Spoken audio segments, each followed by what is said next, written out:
Good morning everyone, and welcome to video number 2 in our short barber series, How to Stay in Business Bootcamp. This video series, as I mentioned in the first one, is primarily designed for school owners, school directors, or instructors. But as a student, barber, cosmetology, aesthetics, or nail technology, you're more than welcome to watch these videos. You will learn helpful things. But the primary function is school owners, directors, and instructors. The point of these videos is to help the instructors help the students to pass their licensing exam. If the students can't pass their licensing exam, it doesn't matter how well you've taught them to do hair, skin, or nails. They'll be doing it in their mama's kitchen for the rest of their life. They have got to pass the licensing exam. And you need to focus on something else, especially as an owner or a director. Think about customers. We always think about the front desk customers, but the most important customer is your student. That's the person paying you tens of thousands of dollars to come to your business for a year in hopes of passing their license. The student is your primary customer. And as an owner, myself included, we sometimes tend to lose focus on that as opposed to the front desk. Okay? The student is your primary customer. And it's not enough to teach them to do hair or skin or nails very well. You need to teach them to pass their test, or they'll be doing hair, skin, and nails very well in their mama's kitchen for the rest of their life. And when word gets out that if you go to that school, you cannot pass your test, after a while you won't have any students at that school. And as with many things, there's an industry term for this problem. It's called out of business. I'm sure that's no one's goal. If you want to stay in business, your students must pass their licensing exam. And for a student to pass the licensing exam, the instructor must teach the students what's on the licensing exam. Not what was on it 10 years ago or 30 years ago when they took it, but today, or even more important, tomorrow. What's going to be on it in the near future going forward. Those of you in the industry for a long time realize that the test is always evolving. The test last year is not the test today. If it was, everyone would pass because by now the teachers would know every question on the exam. The test is always evolving. You need to stay up with it. And I will tell you before we discuss some possible questions, if your students are not passing the test, it's because they're not being taught. If your teachers cannot answer the next few questions correctly, then you know why your students can't answer the next few questions correctly. Razor cutting, something that the barbers seem to know very little about, something that cosmetologists seem to know very little about, and yet there's a chapter in each book on razor cutting. Okay? First of all, simple out of the starting gate question. What is the first step in a razor cut? A collective silence. Okay?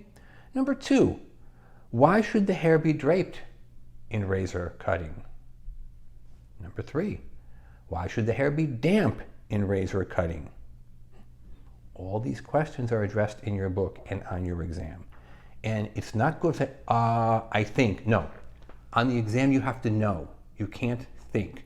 Because the exam has a very nasty habit of giving you 2 answers, both of which sound kind of good. And if you're guessing, I think you'll be taking your test again.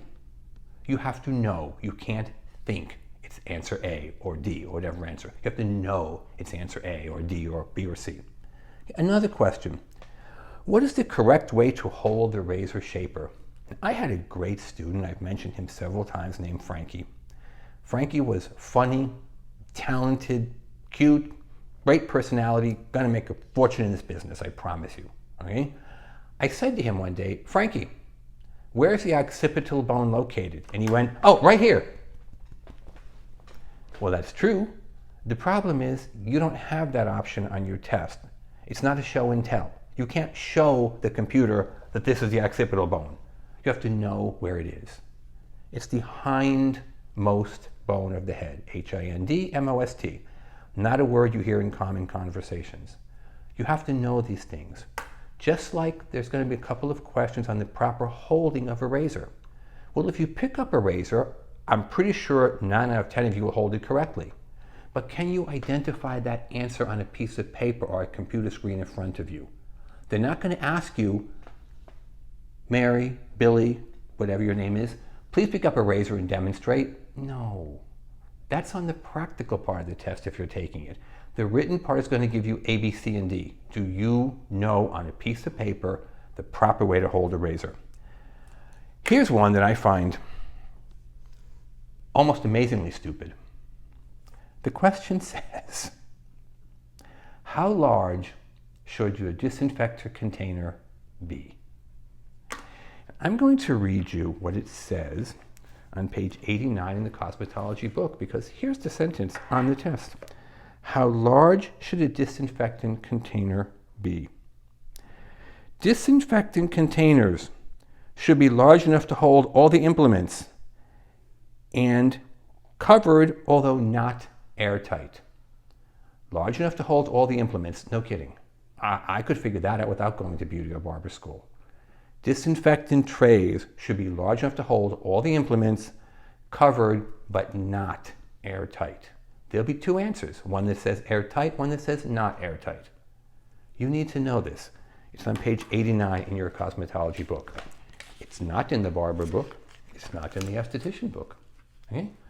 As I said in the prior video, the same company, Milady, more actually Cengage, the owner of Milady, publishes all these books. Cosmetology, Barber, Skincare, and Nails, which I unfortunately don't have in front of me. So they obviously know the answer to this question. They've got it on page 89 of the Cosmetology book. Why isn't it in the Milady Esthetician book, or Milady Barbering book, or Milady Nail Technology book? Is it not important for those subjects? Of course it is. Okay? You need to know this information. Okay, now, let me see. I think that pretty much covers everything that I want to talk about today. You can give us a call at 760-534-4434 if you have any questions. Go online to our website, www.cosmetologystateboardexam.com. You can get a copy of any of our books. This happens to say Cosmetology in English. We have it in Spanish. We have Barber in both languages, Skincare in both languages, Nail Technology in both languages. We will give you, or not give you, we will provide you for a nominal price of less than $40 every question and answer on the current test. Now, I'm going to start by saying this. As an instructor, you should have read every one of these books, and also this one over here from a competitor company, Salon Fundamentals. The State Board of Cosmetology is very careful to not show a preference for one company over the other. They are going to pull questions from this book. My preference is the Milady book. That's a personal preference. I'm not saying it's better. But I know for a fact there are questions not in the Milady textbook, only in the Salon Fundamentals textbook. And the State Board exam purposely pulls out those questions because they do not want to be seen as favoring one company over another company. The teachers need to read 4 textbooks. Of course, all the info should be in one book, but it isn't. Okay? The students are not going to read 4 textbooks, even if you give them to them. But you're getting paid to know what's on the test and convey that information.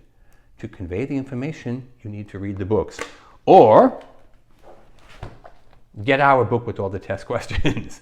Give us a call, 760-534-4434 in English or in Spanish. Visit our website, cosmetologystateboardexam.com. Every one of our books is available in English and Spanish. And make sure you tune in for video number 3, the final video in this bootcamp series, How to Stay in Business. Thank you.